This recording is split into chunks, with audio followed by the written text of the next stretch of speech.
Hey, bonjour. My name is Jessica Canard. You can call me Jessie. I'm a visual artist born and based in Winnipeg, Manitoba, but also from Saging First Nation. My spirit name is Starwolf. I'm Bear Clan. I'm Two-Spirit. My pronouns are she, her, they, and them. So the Winnipeg Art Gallery has asked me to make 4 tutorials to share some skills with you and some culture with you, which I'm really excited about, although tutorial stuff is new to me. So sorry about my awkwardness and my bad transitions.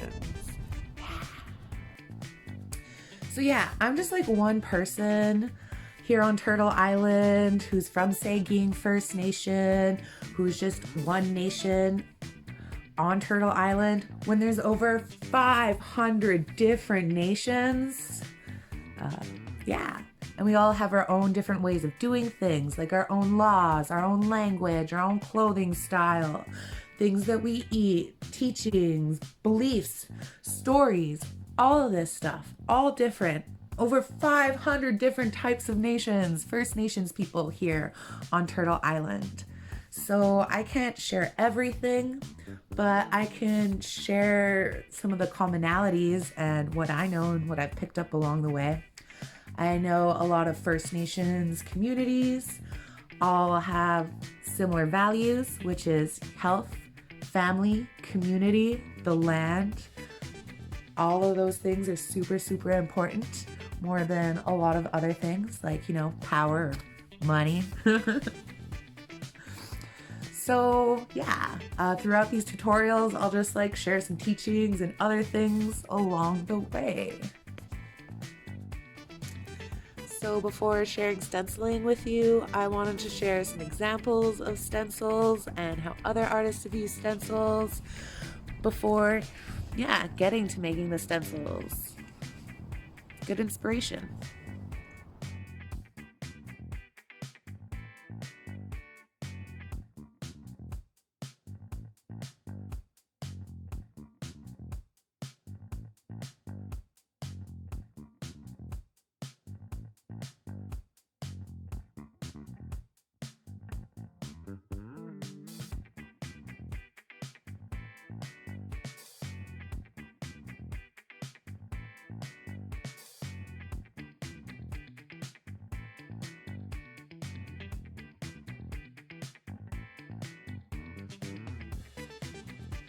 So now that you've seen some examples of stencils, we're gonna get to making one.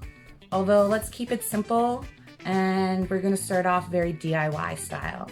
You're gonna need your material to make your stencil out of. So cardboard, cereal boxes, pizza boxes, something thin works really well. This material is good for your stencil if you're making more than one print. But it is a little bit hard to cut through. So if you find it too hard, you can use other things like wax paper, transparencies, butcher paper. Also, in your binders, the school binders, there's those clear sheets you can put your paper in. You can use that for stenciling material. Yeah, something that isn't absorbent, just regular paper would be too thin. Try to go something thicker, even cardstock works really, really well. But you'll only get 1 or 2 uses out of it. I want to make a stencil that I'm going to be using more than once. So I'm going to make it out of cardboard. Gonna need a pencil to draw my design. Keep it simple, keep your first one simple. After that, after you get a feel of it, then go for something complicated and detailed, or even just a simple heart is good, or at least that's what I'm gonna do. There is a part on the heart that is hard to cut, so that's a little bit of a challenge. So drew my design on. Try and keep it centered. I like a lot of space around my edges. You'll see why in a minute. But pick one point to start in, because we're gonna just do one long cut, because the center of the heart is not what we want. We want the negative space, that silhouetted space. So yeah, making things easier to cut. So if you get a little stuck like I did there, start cutting at a new spot. So I'm gonna start over here now, because this is pretty easy. I find that like this arm that's holding my scissors here, I don't move that. I just move the cardboard around.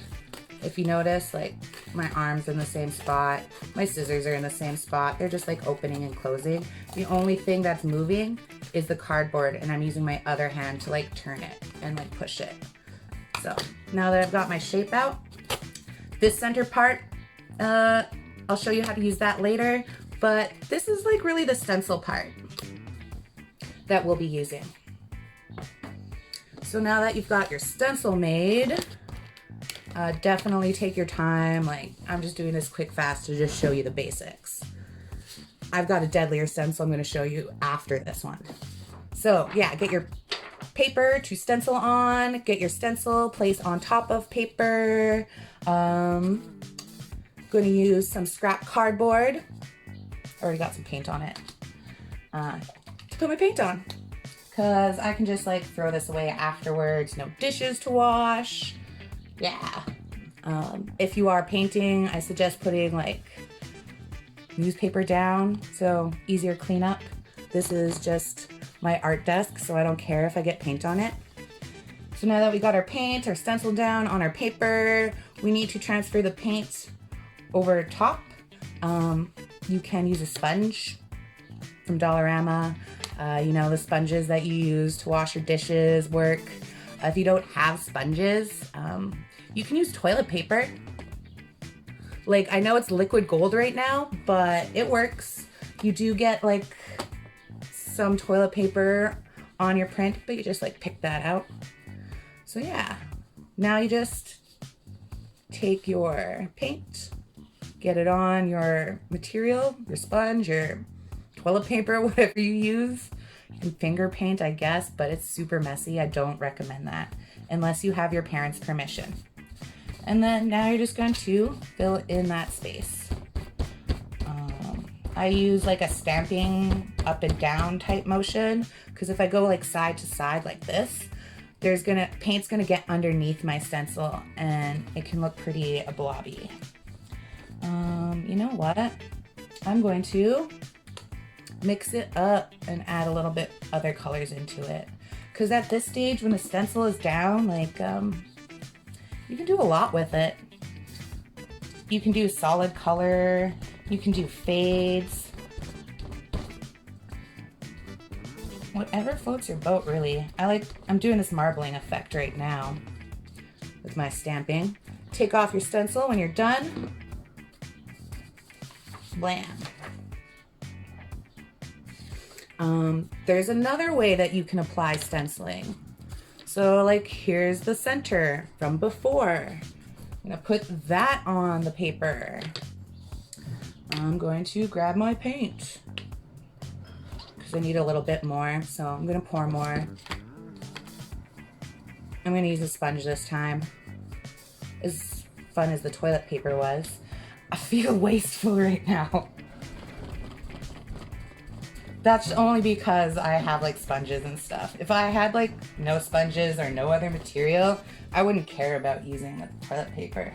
Because, you know, I gotta make some art. And like with these stencils, they're really used so you can like make multiple copies of something. So like, I like to stencil on cards to give as gifts.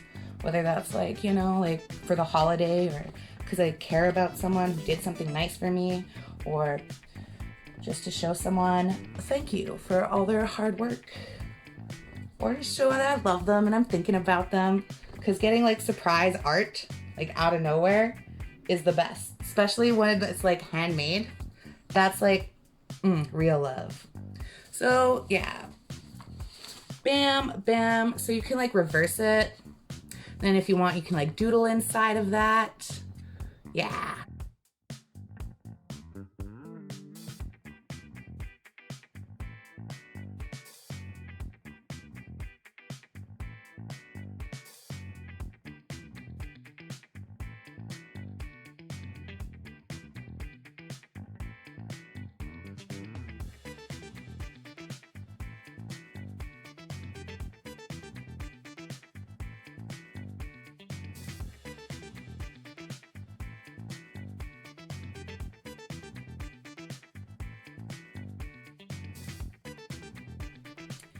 Before I go, I just wanted to smudge with you. Definitely a cultural thing. Smudging is just dried sage that you burn and you put the smoke over you. When I smudge, I think about things like I want to think good thoughts. I want to see the good in the world. I want to say the right things. I want to hear what people are trying to say. I want to keep my heart open, my mind open. Yeah, so that's what I do when I smudge. Yeah, thanks for smudging with me. Thanks for making stencils with me. I'm looking forward to seeing what you guys make. And I'll make something else too. Later.